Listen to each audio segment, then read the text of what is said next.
Well, hello there. Yeah. What you up to? No, it's too early. You don't get fed for another hour. Yeah, I'll sit on the couch in a few minutes and you can sit on my lap, all right? Have you ever wondered what the view is from a cat's point of view when they're at your feet? I have. It's probably something like this.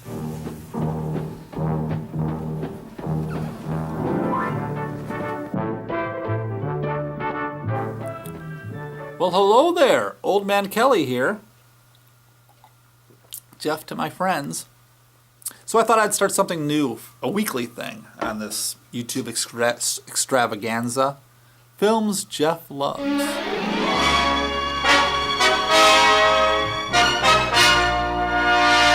I'm going to start out the first show.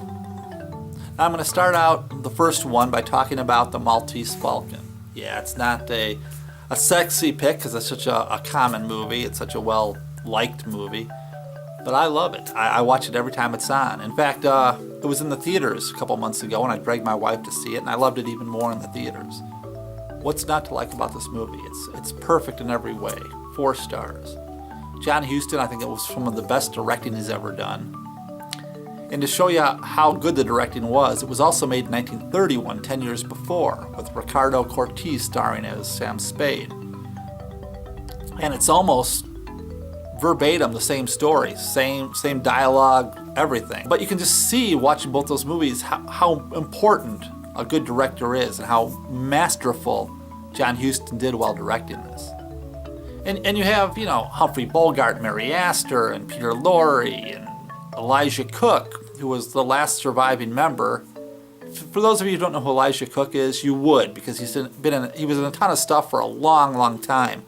If you've ever seen the movie 1941, when John Belushi's in that little gas station cafe thing at the beginning, and I forget, the one character says something, and John Belushi's like, "Where'd you hear that?" The old guy who points to the radio and goes, "I heard it on that radio right over there." And John Belushi shoots the radio. That's Elijah Cook Jr. He was in Maltese Falcon. Sidney Greenstreet, come on. Sidney Greenstreet, it was his first film, and he's fantastic in it as Gutman. But out of all these characters, the one that impressed me the most, the one that makes me laugh every time I watch it, has to be Peter Lorre. When he gets mad at the end after they find out, spoiler, that it's not the real Maltese Falcon, I laugh every time I've seen that. The whole scene's inside Sam Spade's office, or even his apartment when he hits Mary Astor, or he gets hit by Mary Astor with the shoe. I love it. And a role that a person that doesn't get enough credit is Humphrey Bogart or Sam Spade's secretary, who's played by Lee Patrick. She's fantastic in it. I mean, when John Huston's father comes in with the Maltese Falcon and drops it and dies on the couch, she's wonderful in that. I can't say enough about this movie. If you've never seen it before, shame on you. See it next time it's on, or go rent it or something.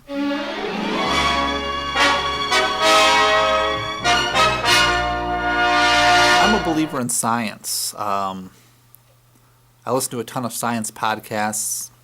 I watch the Science Channel, which is 10% science, but I watch it a lot. I believe in science. I believe all our answers come from science. The pure fact that I have this camera I can talk to is through science. So the current administration in the White House worries me because they seem to be anti-science. I don't want to get into politics. You can believe what you want to believe. Right now it's incredibly warm outside for February. Mid-February should be 0. It's getting close to 70. Maybe it's a freak thing, but this seems to be happening more and more often, and it worries me. Because if you've followed the consequences of what's going on, in the next 50 years, things could get pretty bleak in a lot of areas. Maybe you're right. Maybe it's science just panicking, but I don't. I mean, every day there's just more and more evidence that something weird's going on.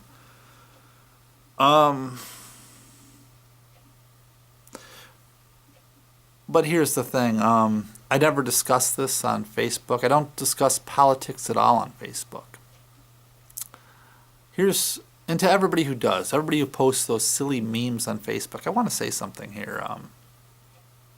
The easiest thing in the world, the easiest thing, is to prove you're right.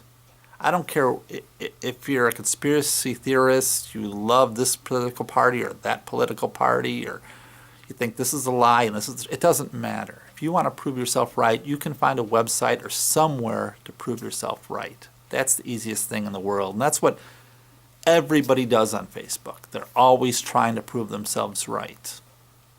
So I ignore them. The hardest thing in the world is to doubt your own beliefs. The hardest thing is trying to prove that maybe you're not right. Maybe you've got some more to learn. It doesn't happen. In science, one of the main principles of science investigation is trying to prove yourself wrong, and then trying to get others to prove yourself wrong. And only when no one can prove that you're wrong, then you maybe start considering that you're right. But politics, it doesn't work that way, does it? People's, I'm right and you're wrong. And if you've ever read some of those political discussions on Facebook, they're ridiculous. Neither side is listening to anybody. And if anybody's backed in the corner, they jump to a expression like, well, your side does it too. And, well, what about so-and-so? They did this 2 years ago. It's like, yeah, but that's not what we're discussing now. So I ignore all political discussion on Facebook. And, you know, the one nice part about Facebook is when people post those stupid little memes, repost them from other sites, trying to prove their point, you can go on and click the little arrow and just say, don't show me any links from this site anymore. You're not blocking the person, you're blocking any reposts from that site. And I do that with all political stuff because it's pointless. Sorry to get a little serious on you there, but I thought I'd get that off my chest.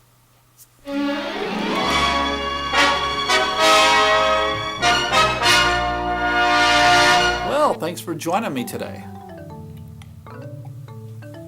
Maybe next week I'll have some video from a craft beer festival. Maybe I won't. I don't know. It all depends on if I decide to go or not. I'm still up in the air. Take care. This is Old Man Kelley. Until next week. And hopefully one of these days I have something more exciting to talk about.